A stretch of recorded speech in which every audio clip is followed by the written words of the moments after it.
हिंदू धर्म में देवी दुर्गा को सर्वोच्च देवी माना जाता है और कहा जाता है कि देवी दुर्गा ने ही त्रिदेवों की उत्पत्ति भी की है।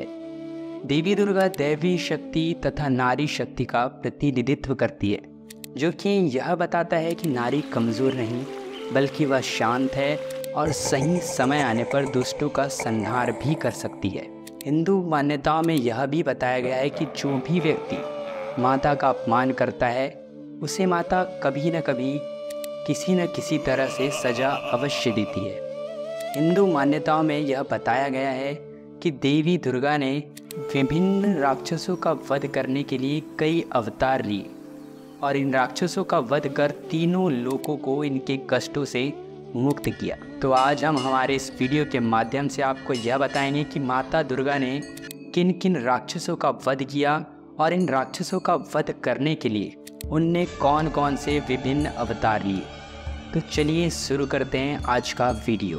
तो पहला है दुर्गमासुर वध के लिए देवी दुर्गा का अवतार। हिरण्याक्ष के वंश में एक दैत्य उत्पन्न हुआ जो कि रोरु का पुत्र था, जिसका नाम था दुर्गमासुर।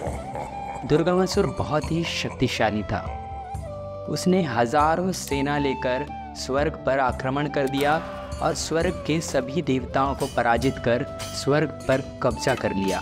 दुर्गमासुर ने पृथ्वी लोक, पाताल लोक और स्वर्ग लोक पर हाहाकार मचा दिया था। तो इसी दुर्गमासुर का वध करने के लिए माता ने देवी दुर्गा का रूप लिया और दुर्गमासुर का वध किया। दूसरा है महिषासुर वध, महिषासुर मर्दिनी अवतार। रंभासुर का पुत्र था महिषासुर, जो कि अत्यंत शक्तिशाली था। इसकी उत्पत्ति पुरुष और महिषी के संयोग से हुई थी, इसीलिए इसे महिषासुर कहा गया। महिषासुर ने कठिन तपस्या की क्योंकि उसे अमरता का वरदान चाहिए था। उसकी इस कठिन तपस्या से प्रसन्न होकर ब्रह्मा जी उसके सामने प्रकट हुए और उससे वरदान मांगने को कहा। तो उसने ब्रह्मा जी से अमरता का वरदान मांगा, लेकिन ब्रह्मा जी ने उसके वरदान को यह कहकर डाल दिया कि अमरता जैसी कोई चीज़ नहीं होती, अगर जन्म हुआ है तो मृत्यु भी निश्चित ही है। तो महिषासुर ने ब्रह्मा जी से कहा कि मुझे ऐसा वरदान दीजिए कि मेरा वध किसी स्त्री के हाथों ही हो, कोई मनुष्य, देवता या दैत्य कोई भी मेरा वध ना कर सके। तो ब्रह्मा जी ने उसे यह वरदान दे दिया और वो वहाँ से चले गए। महिषासुर ने यह वरदान पाकर पृथ्वीलोक, स्वर्गलोक हर जगह हाहाकार मचा दिया तथा महिषासुर ने देवराज इंद्र को पराजित कर स्वर्ग पर कब्जा कर लिया। तो स्वर्ग के सभी देवी देवता परेशान होकर त्रिदेवों के पास यानी भगवान ब्रह्मा, विष्णु और महेश के पास गए और उन्हें जाकर अपनी व्यथा सुनाई। तब त्रिदेवों ने माता का सृजन किया और सभी देवी देवताओं ने अपने अस्त्र शस्त्र और शक्तियाँ माता को प्रदान करी और फिर माता दुर्गा ने महिषासुर से लगातार 9 दिनों तक युद्ध किया और 10वें दिन महिषासुर का वध किया। तो यही कारण है कि हिंदू धर्म में 9 दिनों तक नवरात्रि मनाई जाती है और 10वें दिन विजयादशमी कही जाती है। और महिषासुर का वध करने के कारण ही देवी को महिषासुर मर्दिनी के नाम से जाना जाने लगा। तीसरा है रक्तबीज वध, चंडी का अवतार। पौराणिक कथाओं के अनुसार रक्तबीज बहुत ही शक्तिशाली दानव था। सभी देवता मिलकर भी उसे पराजित नहीं कर पा रहे थे, क्योंकि उसने शिवजी को प्रसन्न कर यह वरदान प्राप्त किया था कि जहाँ जहाँ उसकी रक्त की बूंदें गिरेंगी वहाँ से एक और रक्तबीज पैदा होगा और वो भी उतना ही शक्तिशाली होगा। तो इसी वरदान की वजह से सभी देवी देवता मिलकर भी उसे पराजित नहीं कर पा रहे थे। इसके बाद सभी देवताओं ने माता से प्रार्थना की, जिसके बाद माता ने रक्तबीज से युद्ध करना प्रारंभ किया। लेकिन जैसे ही देवी रक्तबीज के अंगों को काटती, उसकी रक्त की बूंदें ज़मीन पर गिरते ही एक और नया रक्तबीज पैदा हो जाता था। तब माता ने चंडिका को आदेश दिया कि जैसे ही रक्तबीज की रक्त की बूंदें ज़मीन पर गिरे उससे पहले ही तुम उसे पी लेना।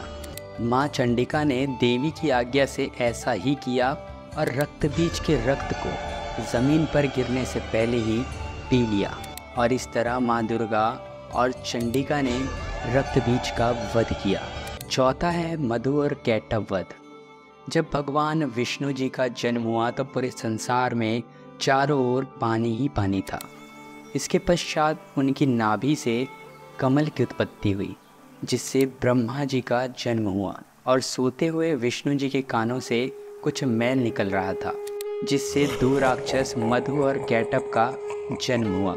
इन दोनों ने ब्रह्मा जी को देखते ही उन्हें भोजन समझ लिया और उनके पीछे दौड़ पड़े, जिससे भयभीत होकर ब्रह्मा जी ने अपने प्राणों की रक्षा के लिए गुहार लगाई, जिससे भगवान विष्णु की आंखें खुल गई और उनके नेत्र में वास करने वाली महामाया लुप्त हो गई, जिससे भगवान विष्णु और मधु और कैटभ के बीच युद्ध आरंभ हो गया। मधु और कैटभ इतने शक्तिशाली थे कि यह युद्ध लगातार 5000 वर्षों तक चलता रहा और अंत में महामाया ने दोनों राक्षसों की बुद्धि शांत की। पांचवा है अरुण राक्षस का वध, भ्रामरी देवी अवतार। प्राचीन समय में एक अरुण नाम का राक्षस था, जिसने देव पत्नियों के सतीत्व को नष्ट करने का कुप्रयास करना आरंभ कर दिया था। अपने सतीत्व को बचाने के लिए देव पत्नियों ने हौरों का रूप धारण किया और देवी की स्तुति की। देव पत्नियों को अरुण नाम के राक्षस से बचाने के लिए माता ने भ्रामरी रूप धारण किया और अरुण राक्षस और उसकी सारी सेना को नष्ट कर दिया। तो दोस्तों, बस यहीं तक था आज का वीडियो। मिलते हैं कल एक और नए वीडियो के साथ। तब तक के लिए बी सेफ। जय हिंद, धन्यवाद।